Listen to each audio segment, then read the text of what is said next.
Okay, so this afternoon, I want to talk about something that basically I bought purely for the artwork because I'd already heard the music, as I'd already got the CD. Anyway, it turns out there was a little bit more than the artwork in store for me because, to be honest with you, it sounds better on vinyl than it does on CD. Again, the CD is suffering from the common problem of it's too loud and you can't really hear what you want to be able to hear as clearly as you can on the vinyl. It's subtle, but in good headphones you can hear a difference. So, what am I talking about? I'm talking about Monolord Rust from 2017. Cracking artwork, which is what attracted me to this when I saw it in HMV. I thought, right, okay, it's a double. It is expensive for me. It's expensive. You know, we're talking approaching £40, which is a lot of money for a record. We're heading up to £40 on this one. But I thought, if I don't get it now, I'll never see it again. And I was right. I haven't seen it since. So it's just, well, I got it. And I'm glad I got it, because it does sound better. It really does. Compared to a CD I've done. You know, I've listened to them both, and this sounds better. Anyway, who are Monolord, you're asking? Well, Monolord are a band from Sweden who play doom metal. But with a difference. It's not what I call boring doom.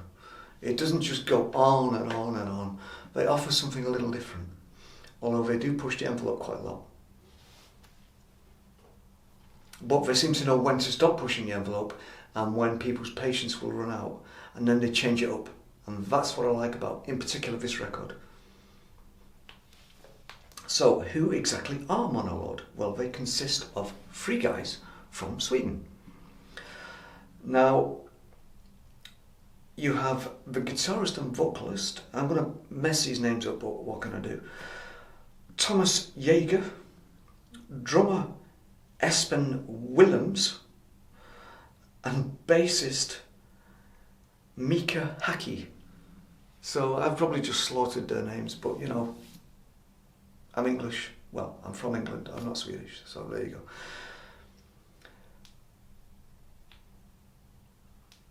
Now, what do they sound like?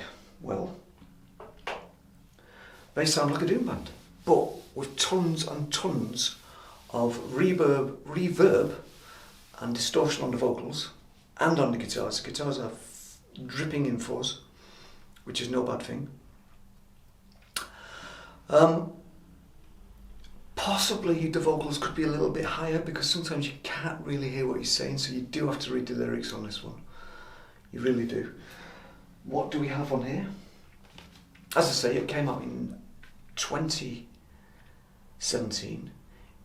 It's the band's 3rd LP. The first 2 I wasn't overly keen on, apart from one song, which is the title track to Empress Rising.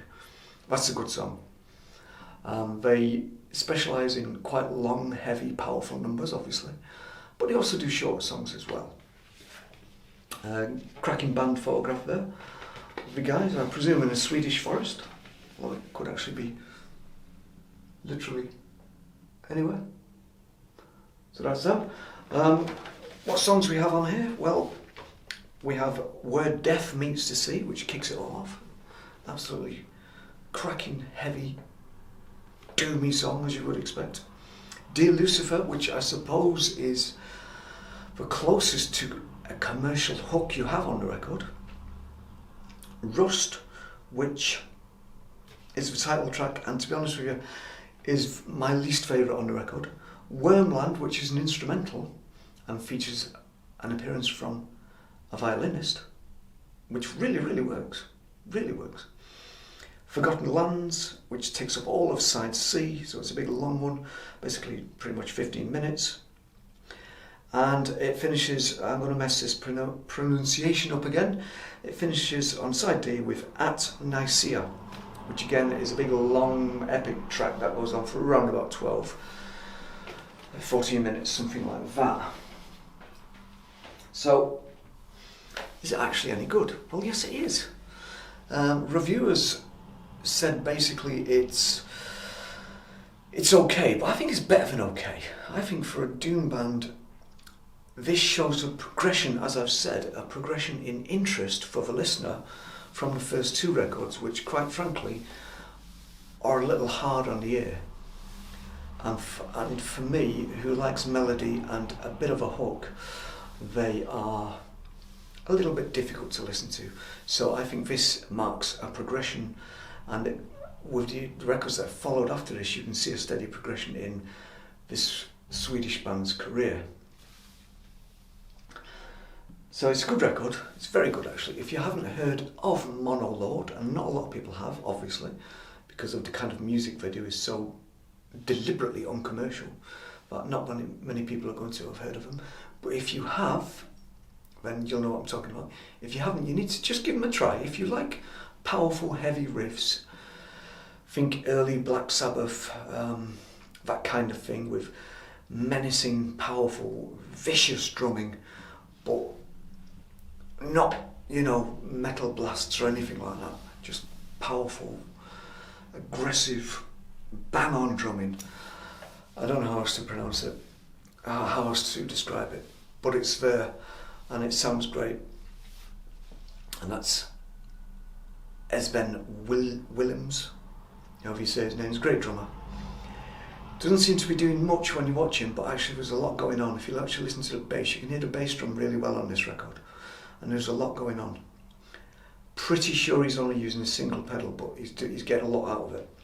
So like I say, if you like that kind of thing, and you've never heard of Monolord, and why would you, give him a go.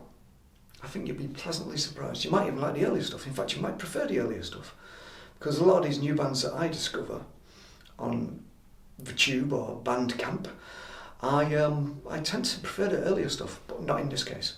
In this case, I prefer the slightly more, I don't want to say commercial, but I will say commercial, sounds of latter period Monolord. So give them a listen, see what you think.